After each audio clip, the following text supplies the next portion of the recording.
कर्ण के बारे में ऐसी 10 बातें जिन्हें जानकर आप चौंक जाएंगे। दुर्वासा ऋषि के वरदान से कुंती ने सूर्य का आह्वान करके कौमार्य में ही कर्ण को जन्म दिया था। लोकलाज भय से कुंती ने उसे नदी में बहा दिया था। बाद में गंगा किनारे हस्तिनापुर के सारथी अधीर्त को कर्ण मिला और वह उस बालक को अपने घर ले गया। कर्ण को अधीर्त की पत्नी राधा ने पाला, इसलिए कर्ण को राधेय भी कहते हैं। अंत देश के राजा कर्ण की पहली पत्नी का नाम वृषाली था।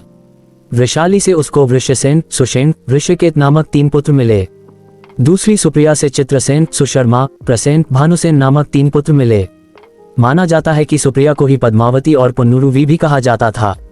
पहला रहस्य, हालांकि यह कथा मान्यता पर आधारित है। कहते हैं कि द्रौपदी को महारथी कर्ण से प्रेम था और कर्ण को भी द्रौपदी पसंद थी। स्वयंवर में कर्ण भी गए थे। राजा द्रुपद का भीष्म से विरोध था और कर्ण भीष्म के पक्ष में थे। राजा द्रुपद ने द्रौपदी को पहले ही बता दिया था कि कर्ण एक सूत पुत्र है और यदि तुमने उन्हें पसंद किया तो जीवन भर तुम्हें एक दास की पत्नी के रूप में पहचाना जाएगा। स्वयंवर में निराश द्रौपदी ने एक कठिन निर्णय लेते हुए भरी सभा में कर्ण को एक सूत पुत्र कहकर अपमानित किया था। फिर भी चीरहरण के दौरान द्रौपदी को कर्ण से उम्मीद थी, लेकिन कर्ण ने अपने अपमान को याद कर वहां द्रौपदी की कोई सहायता नहीं की। बाद में जब भीष्म पितामह मृत्युशैया पर लेटे थे तब कर्ण ने उनसे कहा कि वे द्रौपदी को चाहते थे। ये बात द्रौपदी ने भी सुनी और पहली बार द्रौपदी को भी पता चला कि कर्ण भी मुझे प्रेम करते हैं। दूसरा रहस्य, दुर्योधन की पत्नी का नाम भानुमति था। कहते हैं कि भानुमति का कर्ण के साथ अच्छा संबंध हो चला था। दोनों एक दूसरे के साथ मित्र की तरह रहते थे। कर्ण और दुर्योधन की पत्नी भानुमति एक बार शतरंज खेल रहे थे। इस खेल में कर्ण जीत रहा था। तभी भानुमति ने दुर्योधन को आते देखा और खड़े होने की कोशिश की। दुर्योधन के आने के बारे में कर्ण को पता नहीं था, इसलिए जैसे ही भानुमति ने उठने की कोशिश की कर्ण ने पकड़कर बिठाना चाहा। भानुमति के बदले उसके मोतियों की माला कर्ण के हाथ में आकर टूट गई।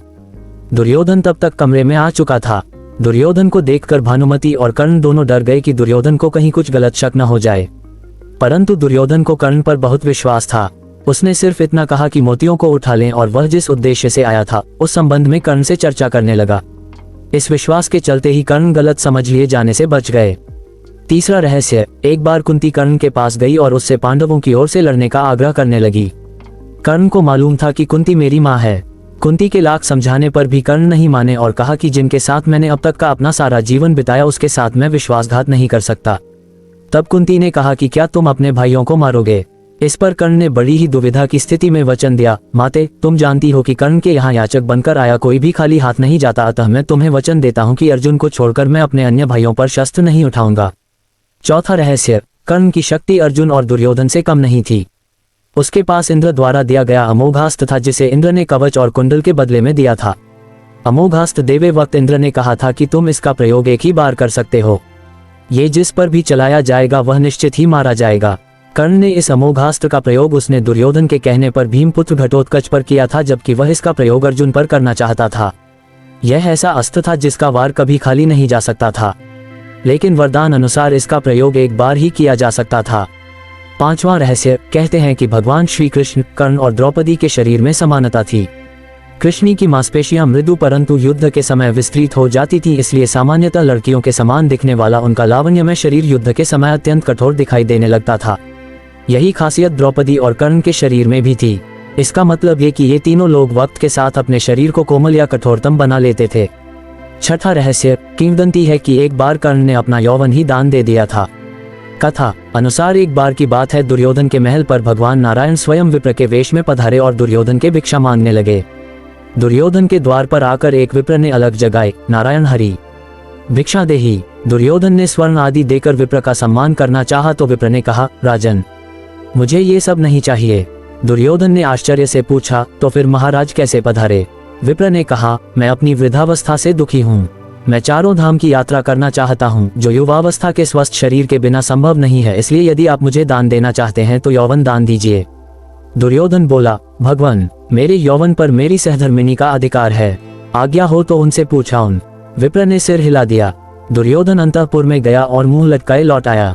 विप्र ने दुर्योधन के उत्तर की प्रतीक्षा नहीं की, वह स्वतः समझ गए और वहां से चलते बने। उन्होंने सोचा अब महादानी कर्ण के पास चला जाए। कर्ण के द्वार पहुंचकर विप्र ने अलग जगाए, भिक्षा देही। कर्ण तुरंत राजद्वार पर उपस्थित हुआ, विप्रवर मैं आपका क्या अभीष्ट करूं? विप्र ने दुर्योधन से जो निवेदन किया था वही कर्ण से भी कर दिया। कर्ण उस विप्र को प्रतीक्षा करने की विनय करके पत्नी से परामर्श करने अंदर चला गया, लेकिन पत्नी ने कोई न नुकुर नहीं की। वह बोली, महाराज, दानवीर को दान देने के लिए किसी से पूछने की जरूरत क्यों आ पड़ी? आप उस विप्र को संकोच यौवन दान कर दें। कर्ण ने अविलंब यौवन दान की घोषणा कर दी। तब विप्र के शरीर से स्वयं भगवान विष्णु प्रकट हो गए, जो दोनों की परीक्षा लेने गए थे। 7वां रहस्य, कर्ण दान करने के लिए काफी प्रसिद्ध था। कहते हैं कि कर्ण जब युद्ध क्षेत्र में आखिरी सांस ले रहा था तो भगवान कृष्ण ने उसकी दानशीलता की परीक्षा लेनी चाहिए। वे गरीब ब्राह्मण बनकर कर्ण के पास गए और कहा कि तुम्हारे बारे में काफी सुना है और तुमसे मुझे अभी कुछ उपहार चाहिए। कर्ण ने उत्तर में कहा कि आप जो भी चाहें मांग लें। ब्राह्मण ने सोना मांगा। कर्ण ने कहा कि सोना तो उसके दांत में है और आप इसे ले सकते हैं। ब्राह्मण ने जवाब दिया कि मैं इतना कायर नहीं हूं कि तुम्हारे दांत तोड़ूं। कर्ण ने तब एक पत्थर उठाया और अपने दांत तोड़ लिए। ब्राह्मण ने इसे भी लेने से इनकार करते हुए कहा कि खून से सना हुआ ये सोना वह नहीं ले सकता। कर्ण ने इसके बाद एक बाण उठाया और आसमान की तरफ चलाया। इसके बाद बारिश होने लगी और दांत धुल गया। 8वां रहस्य, उस काल में द्रोणाचार्य, परशुराम और वेदव्यास को ही ब्रह्मास्त्र चलाना और किसी के द्वारा ब्रह्मास्त्र का प्रयोग किए जाने पर उसे असफल कर देना याद था। जब द्रोणाचार्य ने कर्ण को ब्रह्मास्त्र विद्या सिखाने से इनकार कर दिया, तब वे परशुराम के पास पहुंच गए। परशुराम ने प्रण लिया था कि वे इस विद्या को किसी ब्राह्मण को ही सिखाएंगे, क्योंकि इस विद्या के दुरुपयोग का खतरा बढ़ गया था। कर्ण ये सीखना चाहता था तो उसने परशुराम के पास पहुंचकर खुद को ब्राह्मण का पुत्र बताया और उनसे यह विद्या सीख ली। फिर एक दिन जंगल में परशुराम जी कर्ण की गोद में सिर रखकर गहरी नींद में सो रहे थे। तभी कहीं से एक कीड़ा आया और वह कर्ण की जांघ पर डंक मारने लगा। कर्ण की जांघ पर घाव हो गया, लेकिन परशुराम की नींद खुल जाने के भय से वह चुपचाप बैठा रहा। घाव से खून बहने लगा। बहते खून ने जब परशुराम को छुआ तो उनकी नींद खुल गई। उन्होंने कर्ण से पूछा कि तुमने उस कीड़े को हटाया क्यों नहीं? कर्ण ने कहा कि आपकी नींद टूटने का डर था इसलिए। परशुराम ने कहा कि किसी ब्राह्मण में इतनी सहनशीलता नहीं हो सकती है। तुम जरूर कोई क्षत्रिय हो, सच सच बताओ। तब कर्ण ने सच बता दिया। क्रोधित परशुराम ने कर्ण को उसी समय शाप दिया कि तुमने मुझसे जो भी विद्या सीखी है वह झूठ बोलकर सीखी है, इसलिए जब भी तुम्हें इस विद्या की सबसे ज्यादा आवश्यकता होगी तभी तुम इसे भूल जाओगे। कोई भी दिव्यास्त्र का उपयोग नहीं कर पाओगे। हुआ भी यही कि परशुराम को जब ब्रह्मास्त्र की जरूरत महसूस हुई तब वे यह विद्या भूल गए। 9वां रहस्य, परशुराम जी के आश्रम से शिक्षा ग्रहण करने के बाद कर्ण वन में भटक रहे थे। इस दौरान वे शब्द भेदी विद्या सीख रहे थे। एक दिन जब वे इस विद्या का अभ्यास कर रहे थे तब उन्होंने एक गाय के बछड़े को अन्य वन्य पशु समझकर शब्द भेदी बाण चला दिया और उस बाण से बछड़ा मारा गया। तब उस गाय बछड़े के स्वामी ब्राह्मण ने कर्ण को शाप दे दिया कि जिस प्रकार उसने एक असहाय बछड़े को मारा है, वैसे ही एक दिन वह भी तब मारा जाएगा जबकि वह खुद को असहाय महसूस करेगा और जब उसका सारा ध्यान अपने शत्रु से कहीं अलग किसी और काम पर होगा। हुआ भी यही था कि जब कर्ण का अर्जुन से घोर युद्ध चल रहा था तब उसके रथ का पहिया बार बार भूमि में धंस जाता था और वह उसे निकालकर फिर से युद्ध करने लगता था। ऐसे समय में जब फिर से उसके रथ का पहिया भूमि में धंस गया तब वह फिर से उसे निकालने लगा और उसे उस समय घबराहट भी हो रही थी। वह उसका सारा ध्यान युद्ध के अलावा पहिए पर चला गया था। वह खुद को असहाय महसूस कर रहा था। ऐसे मौके का लाभ उठाकर अर्जुन ने कर्ण को मार दिया। 10वां रहस्य, युद्ध में एक ओर कृष्ण थे तो दूसरी ओर कर्ण। कर्ण दुर्योधन के तो कृष्ण अर्जुन के दोस्त थे। यदि युद्ध में कर्ण को असहाय स्थिति में देखकर नहीं मारा जाता तो अर्जुन की क्षमता नहीं थी कि वे कर्ण को मार देते। कृष्ण की नीति के तहत ही कर्ण का विवाह द्रौपदी से होने से रोक दिया। कृष्ण ने ही अपनी नीति से उनके कवच कुंडल हथियाए और इंद्र द्वारा दिया गया एकमात्र अचूक अमोघ अस्त्र जो वह अर्जुन पर चलाना चाहता था वह घटोत्कच पर चलवाया गया। इस तरह हम देखते हैं कि युद्ध के पहले से ही कर्ण और कृष्ण के बीच छद्मयुद्ध चलता रहा था।